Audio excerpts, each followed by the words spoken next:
Hello, my name is Leanne Chakosky, and I have the pleasure of presenting to you work that was started by a group of students who participated in a neurodiverse internship last summer. The internship was intended to help expand the diversity in technology careers, especially game design and development, as well as provide some early job experience for neurodivergent individuals who are interested in games. As the text on the slide here shows, the employment outcomes for individuals on the autism spectrum, as well as other neurodivergent individuals, is quite low, even though most desire engaging paid work.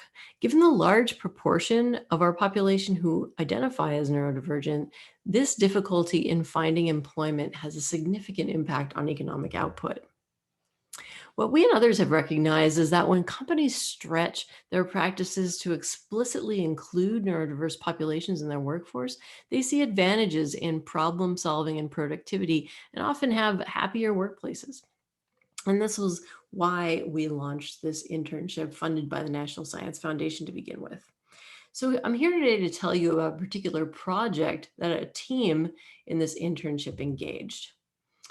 So this particular team was challenged to build a game in 8 weeks to the specification of their client. In this case, the client was UC San Diego researcher Dominique Rizzolo. And Dominique is an archaeologist who specializes in Paleo-American underwater sites. He's also part of an amazing interdisciplinary team that digitally records and represents the data of the underwater sites they explore. And in this case, it's the Yucatan Peninsula cenote, Hoyo Negro, or black hole in Spanish. And an image of the diver here, a scientific diver exploring the Hoyo Negro site, is shown in this image. The divers collect the data, which are rendered as 3D point clouds to reconstruct the Hoyo Negro site digitally for other researchers. Our intern team partnered with Dominique and the project's technical lead, Vid Petrovic, to make the story of this amazingly beautiful and archaeologically important site available to the public through an interactive video game.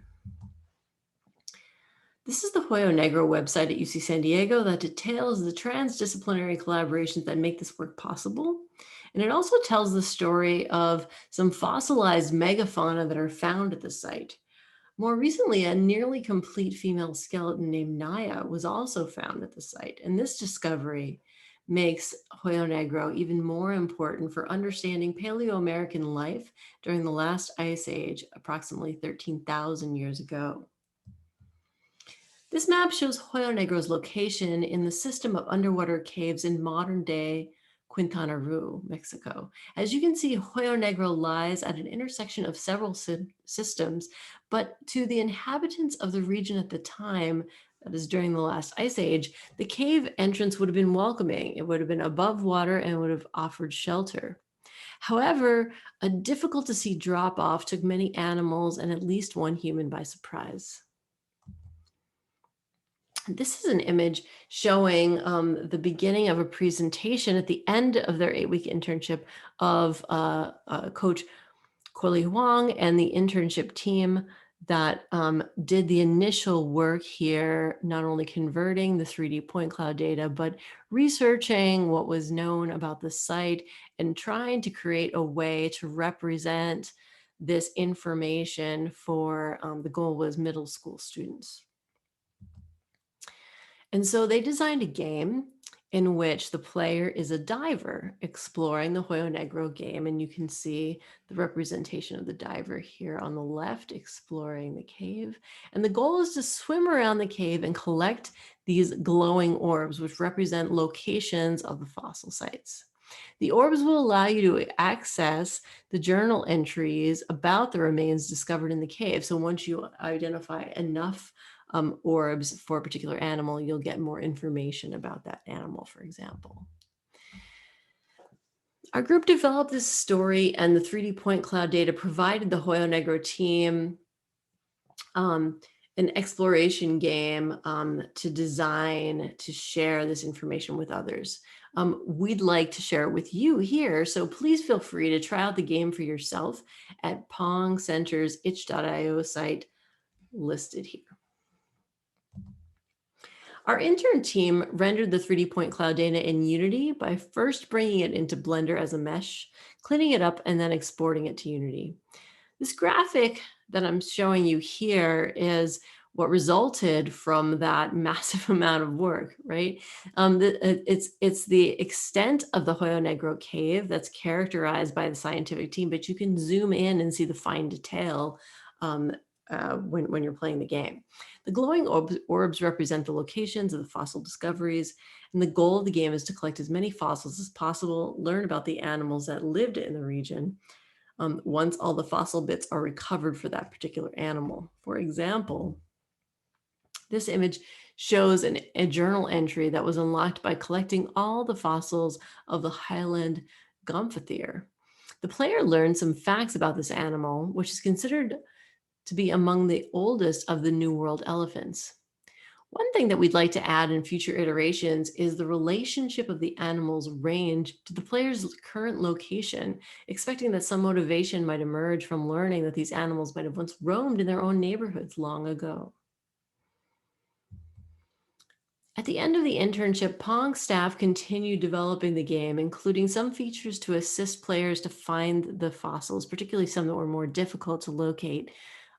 They were marked by these glowing orbs, but the terrain was rather complicated, and sometimes they were difficult to find. This friendly robot named Probe07 helped to guide players to find the more hidden fossils using additional tools like sonar to locate the fossil site. There's currently a team of undergraduate students who are adding features to the game as part of a 2-quarter internship project. They're focused on making the game more appropriate for use in schools by aligning with Next Generation Science Standards, or NGSS.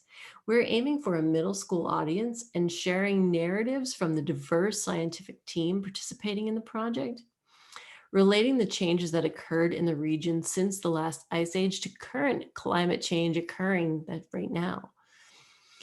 And as mentioned earlier, we're also describing the range of extinct animals during that time. We plan to engage middle school students in user testing to generate feedback and improve the user experience and learning of NGSS concepts throughout the use of the game. Thank you for your attention. If you've got any questions, please reach out to us. I'm Leanne, and I'm the director of the Power of Neurogaming Center. Dominique is the scientific lead for the Hoyo Negro project and has provided insights that have been invaluable to developing this initial game with our summer interns and the iterations since.